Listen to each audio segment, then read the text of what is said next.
Hello guys, welcome back to our channel. இன்னைக்கு நீங்கள் இந்த வீடியோவில் கிளியராக saree draping எப்படி பண்ணுறதுன்றதை பார்க்க போகிறீங்க. ஸோ saree drapingக்காக ஆரணி பட்டு தான் நம்ம இன்றைக்கி எடுக்க போகிறோம். ஸோ அதில் ப்ளீட்ஸ் எல்லாம் ரொம்ப அழகாகவே வரும். இந்த saree உங்களுக்கு வேணும்னா நம்ம போத்தீஸில் இது அவைலபிளாக இருக்குது. ஸோ கண்டிப்பாக நீங்கள் வந்து பர்ச்சேஸ் பண்ணிக்கலாம். கீழே டிஸ்கிரிப்ஷனில் நம்பரும் தரும். ஸோ இந்த ஆரணி பட்டு பார்த்தீங்கன்னா saree ஃபுல்லாகவே சேம் க்ரீன் கலர் காம்பினேஷனில் தான் வரும். வித் ப்ளவுஸுமே க்ரீன் கலர் தான் வரும். உங்களுக்கு சாரீக்கு நடுவில் சின்ன சின்ன ஜரி ஒர்க்ஸ் வந்து வந்திருக்கும் உங்களுக்கு கோல்டன் கலரில். ஸோ இந்த saree பொறுத்த வரைக்கும் ஒரே கலர்லேயும் இருக்குது, பார்டர் வேறு கலர், அந்த மாதிரி நிறைய டிஃப்ரெண்ட் ஸ்டைலும் இருக்குது. இன்றைக்கி நம்ம இந்த saree தான் கட்ட போகிறோம். ஃபஸ்ட்டு வந்து பல்லு ப்ளீட் தான் எடுக்க போகிறோம், அதாவது முந்தானை ப்ளீட். உங்களுக்கு எந்த லென்த்து தேவையோ அதுலேருந்து ஹாஃபாக மடக்கி ப்ளீட் எடுக்க ஆரம்பிச்சுக்கோங்க. இது எதுக்காக எடுக்கிறோம் அப்படின்னா, முந்தானையோட ஸ்டார்டிங்லேருந்து நம்ம எடுக்கும்போது லேட் ஆகும். இந்த மாதிரி எடுத்தோன்னா ரொம்பவே ஈஸியாக இருக்கும். ஸோ எடுத்து முடிச்சதுக்கப்புறமா இந்த மாதிரி லெஃப்ட் டு ரைட்டை saree கொண்டு வந்து லெஃப்ட் ஷோல்டரில் ப்ளேஸ் பண்ணிக்கோங்க எப்பவும் போல்.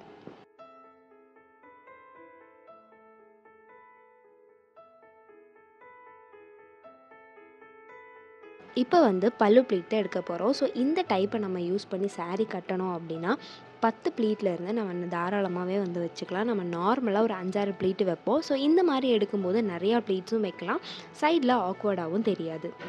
ஸோ சாரியில் இருக்க ப்ளீட்ஸ் எல்லாம் கரெக்டாக வரதுக்காக சாரியில் இருக்க மடிப்பு, அப்படி இல்லைன்னா இந்த மாதிரி லைன் ஃப்ளவர் அந்த மாதிரி ஏதாவது இருக்கும் இல்லையா, ஸோ அதை நீங்கள் மைண்டில் வச்சுட்டு சாரியை வியர் பண்ண ஆரம்பிச்சிங்க அப்படின்னா அது ஆர்டரில் வரும்போது சாரீ ரொம்பவே அழகாக இருக்கும் பார்க்குறக்கு. சாரீ நீங்கள் இப்போ பின் பண்ணும்போது கசகசன்னு குத்தாமல் நீட்டாக ஒன்று ஒன்றா ஆர்டர் பை ஆர்டராக வச்சு குத்துனீங்கன்னா சாரீ சைடு அடிக்காமல் ரொம்பவே அழகாக வரும்.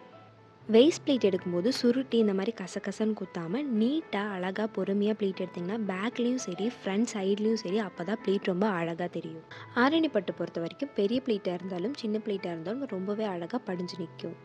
இனி வரப்போகிற வீடியோஸில் எந்த மாதிரி சாரீஸ்க்கு எந்த மாதிரி ப்ளீட்ஸ் எடுத்தால் அழகாக இருக்குமோ அதெல்லாம் தெரிஞ்சுக்க போகிறீங்க. வேஸ்ட் ப்ளீட் எடுத்து முடிச்சதுக்கப்புறமா ப்ளீட்ஸ் எல்லாம் கசகசன்னு குத்தாமல் நீட்டாக 1 by 1 அடுக்கி வச்சு குத்துனீங்கன்னா கீழே வரும்போது ப்ளீட்ஸ் ரொம்பவே அழகாக ஸ்ப்ரெட் ஆகி நிற்கும்.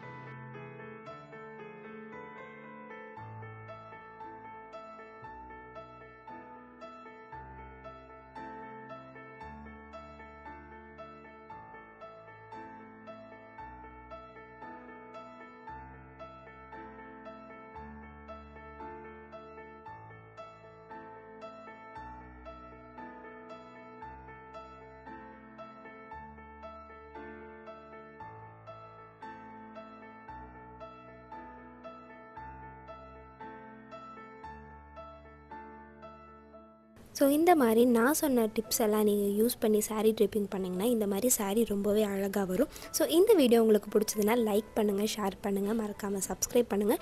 இனி வரப்போகிற வீடியோஸில் கண்டிப்பாக நம்ம எந்த சாரீக்கு எந்த மாதிரி ப்ளீட்ஸ் எடுத்தால் அழகாக இருக்குமோ அதெல்லாம் நீங்கள் தெரிஞ்சுக்குவீங்க. தேங்க்ஸ் ஃபார் வாட்சிங். பாய்.